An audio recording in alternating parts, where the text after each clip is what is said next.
Je voulais vous poser une autre question, c'était par rapport à ces agressions qu'on peut nommer donc les chemtrails. Est-ce qu'il y a une manière de se protéger efficace ou assez simple? Est-ce que vous pouvez nous parler des manières de se protéger? Honnêtement, j'entends beaucoup parler d'une méthode qui est avec l'argone. Des gens qui font des chembusters, des trucs pour renvoyer les effets des chemtrails, mais je ne sais pas vraiment comment ça marche.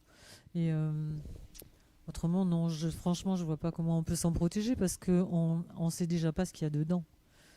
Là, je suis venue en voiture d'Avignon. Il y a des traces dans le ciel, mais absolument incroyables. N'importe qui était dans une voiture en même temps que nous. Il y avait un monsieur tout à l'heure qui était dans le train. Alors, c'était absolument incroyable. Mhm. Mais savoir ce qu'ils épandent à un moment, un instant T, on ne sait pas. Ouais, en venant aussi à la conférence, j'ai constaté qu'il y Vous a beaucoup aussi. de... Ouais, ouais, dans le ciel, ouais. Ah ouais. Ouais, Et là, exactement. c'était vraiment ahurissant, quoi. D'où la seconde question assez bizarre, mais est-ce qu'il y a une volonté donc des gens qui créent ces épandages de cacher ça au grand public, alors que pourtant c'est visible dans le ciel Bon, c'est-à-dire, enfin, c'est la même politique partout. C'est-à-dire que ils disent ça n'existe pas. Point. Les gens qui ont des effets secondaires des vaccins, ils disent ça n'existe pas.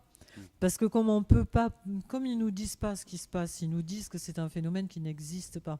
On peut pas partir en guerre contre quelque chose qui n'existe pas. Enfin, on peut, mais on est forcément euh, pas aidé, quoi. Et là, par exemple, les vaccins, ils vous disent non, il n'y a pas de preuve la relation de cause à effet. Mhm. Et les chemtrails, c'est pareil, ils vous disent mais non, regardez, c'est des avions normaux.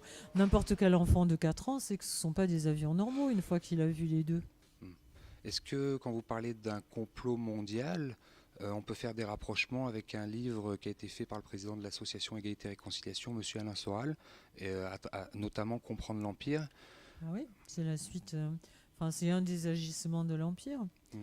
Et c'est pour ça que j'ai demandé à Pierre Hillard de faire la préface, parce que c'est forcément, enfin, le- tout ça, c'est la résultante du mondialisme et de la politique du nouvel ordre mondial, et ce que dit aussi Alain Soral dans Comprendre l'Empire. Mhm. C'est-à-dire que tous les gens qui réfléchissent un petit peu voient bien d'où ça vient. Ça vient du fait que il y a une élite enfin, qui défend le nouvel ordre mondial et le mondialisme et qui nous veut pas du bien. Mhm.